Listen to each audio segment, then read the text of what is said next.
Hey friends, we've made it to the very end of our book, Haunted Castle on Hallows Eve.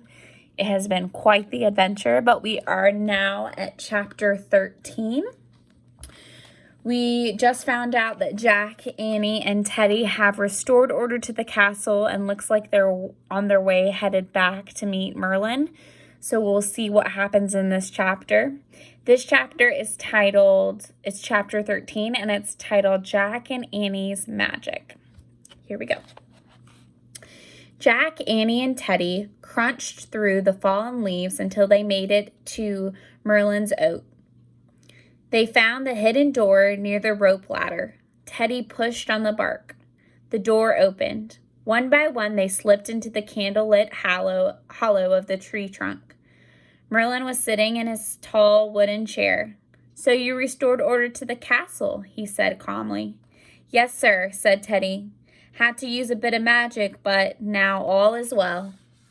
"Your rhyming must have improved," Merlin said to Teddy. Teddy grinned sheepishly. "Well, to be truthful, the real magic was not in the rhymes. 'Twas the magic of Jack and Annie's courage and kindness that saved the day. And saved me, too." "Indeed," said Merlin. "Ay," said Teddy. "They have a magic as powerful as any sorcerer's rhymes or enchanted hazel twig." Merlin raised a bushy eyebrow. "Enchanted hazel twig?" he said. "'Twas only a figure of speech," Teddy said quickly. Merlin turned to Jack and Annie. "I thank you for your help," he said. "All the realms of Camelot thank you." "You're welcome," they said. Merlin stood up. "Come along, my boy," he said to Teddy. "I will help speed you back to Morgan now. My research is done. We must return these rare books to her library." He reached down and picked up a stack of ancient-looking books from the floor. He piled them into Teddy's arms. Teddy turned awkwardly with all the books. Then he and Jack and Annie followed Merlin out of the heart of the oak. The sun had risen higher in the sky. The woods were still. Teddy peered over the tops of the books. "I suppose we must say goodbye now," he said to Jack and Annie. "When will we see you again?" asked Annie. "When duty calls, I suppose," said Teddy. He looked at Merlin. The magician smiled. "Will you be able to find your way home all right?" Teddy asked them. "Oh, sure," said Jack. "The treehouse will always take us back." He and Annie looked up at the magic treehouse at the top of the oak. A sudden gust of wind rustled the leaves. Jack and Annie turned back to Merlin and Teddy, but they were gone. There's a picture of them giving all the books to give back to Morgan. Bright yellow leaves swirled and danced in the spot where they had been standing. "Wow," said Annie. "Yeah," said Jack. "Well," said Annie, sighing. "Onward?" "Homeward," said Jack. Annie started up the rope ladder. Jack followed. When they climbed inside the treehouse, Merlin's leaf invitation was fluttering off the floor. Before it could blow out the window, Annie grabbed it. She pointed to the words Frog Creek. "I wish we could go there," she said. The wind started to blow. The treehouse started to spin. It spun faster and faster. Then everything was still. Absolutely still. Jack opened his eyes. He and Annie sat quietly on the floor of the treehouse for a moment.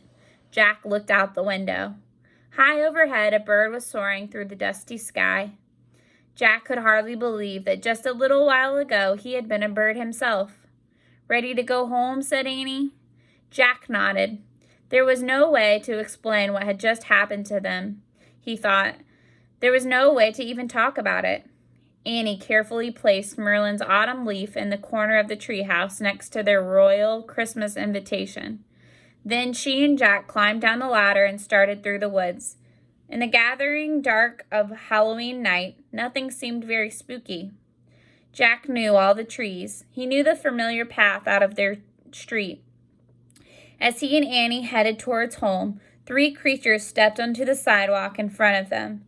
A hideous witch, a grinning skeleton, and a huge, hairy eyeball. The creatures crackled and rattled and hissed. Jack and Annie laughed. "Oh, brother," said Jack. "Good costumes," said Annie. That's what they look like. Jack and Annie crossed their yard and climbed their front steps. "Are you ready for trick-or-treating?" said Annie. Jack pushed his glasses into place. I think I'll stay home this year," he said, "and help Mom and Dad give out some treats."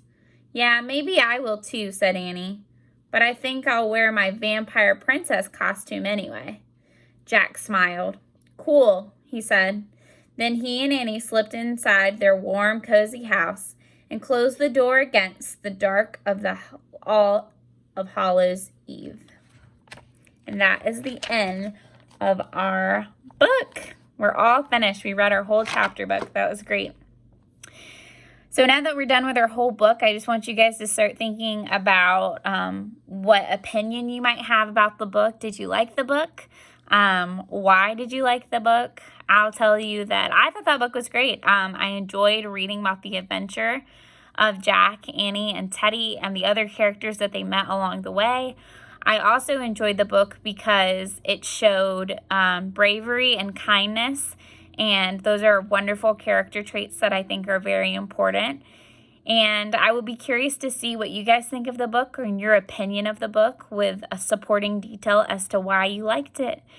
And that is the end of Miss Babs' reading of our book. So I hope you guys enjoyed the book, and I'm so proud of all the answers to the comprehension questions that you guys did. And you guys, I'm sure if you want to read more of the Magic Tree House book series, there's lots of other books and other stories and adventures that Jack and Annie take together. All right, I'll talk to you guys later. Bye.